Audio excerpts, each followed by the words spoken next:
हरे कृष्णा आप सभी को। आज हम सुनेंगे अपरा एकादशी व्रत कथा। ज्येष्ठ कृष्ण एकादशी।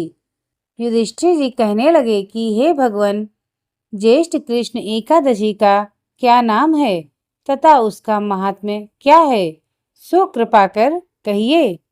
भगवान श्री कृष्ण कहने लगे कि हे राजन, यह एकादशी अचला तथा अपरा दो नामों से जानी जाती है। पुराणों के अनुसार ज्येष्ठ कृष्ण पक्ष की एकादशी अपरा एकादशी है, क्योंकि यह अपार धन वैभव देने वाली है। जो मनुष्य इस व्रत को करते हैं वे संसार में प्रसिद्ध हो जाते हैं। इस दिन भगवान त्रिविक्रम की पूजा की जाती है। अपरा एकादशी के व्रत के प्रभाव से ब्रह्म हत्या, भूत योनि, दूसरों की निंदा आदि के सब पाप दूर हो जाते हैं। इस व्रत को करने से पर स्त्री गमन, झूठी गवाही देना, झूठ बोलना, झूठे शास्त्र पढ़ना या बनाना, झूठा ज्योतिषी बनना तथा झूठा वैद्य बनना आदि सब पाप नष्ट हो जाते हैं। जो क्षत्रिय युद्ध से भाग जाए वे नरकगामी होते हैं, परंतु अपरा एकादशी का व्रत करने से वे भी स्वर्ग को प्राप्त होते हैं।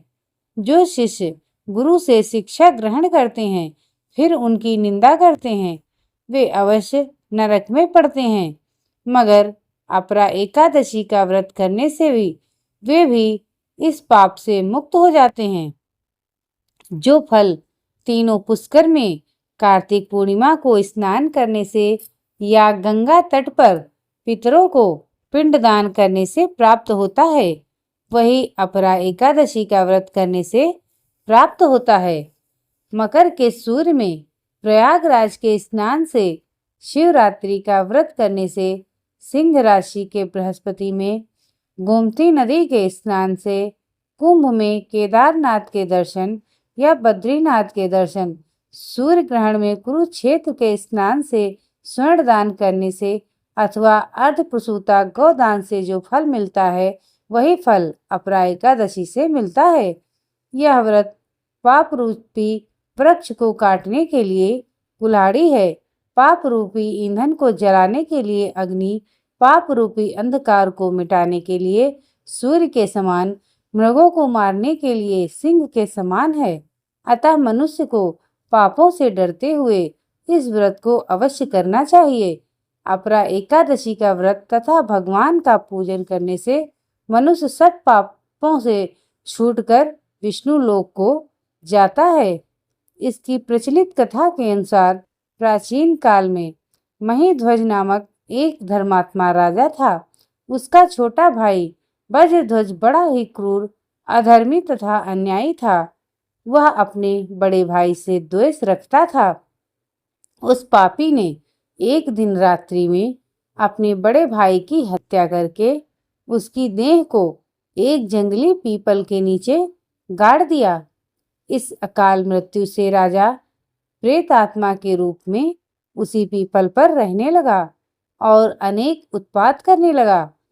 एक दिन अचानक धौम्य ऋषि नामक उधर से गुजरे। उन्होंने प्रेत को देखा और तपोबल से उसके अतीत को जान लिया। अपने तपोबल से प्रेत उत्पात का कारण समझा। ऋषि ने प्रसन्न होकर उस प्रेत को पीपल के पेड़ से उतारा तथा परलोक विद्या का उपदेश दिया। दयालु ऋषि ने राजा की प्रेत योनि से मुक्ति के लिए स्वयं ही अपरा एकादशी का व्रत किया और उसे अगति से छुड़ाने को उसका पुण्य प्रेत को अर्पित कर दिया। इस पुण्य के प्रभाव से राजा की प्रेत योनि से मुक्ति हो गई।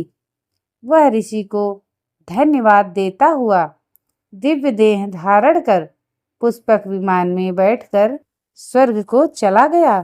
हे राजन, यह अपरा एकादशी की कथा मैंने लोकहित के लिए कही है। मैं इसे पढ़ने अथवा सुनने से मनुष्य सब पापों से छूट जाता है। तो बोलिए एकादशी माता की जय, विष्णु भगवान की जय। लक्ष्मी मैया की जय। आपको ये कहानी अच्छी लगे तो वीडियो को लाइक और चैनल को सब्सक्राइब कीजिए। धन्यवाद।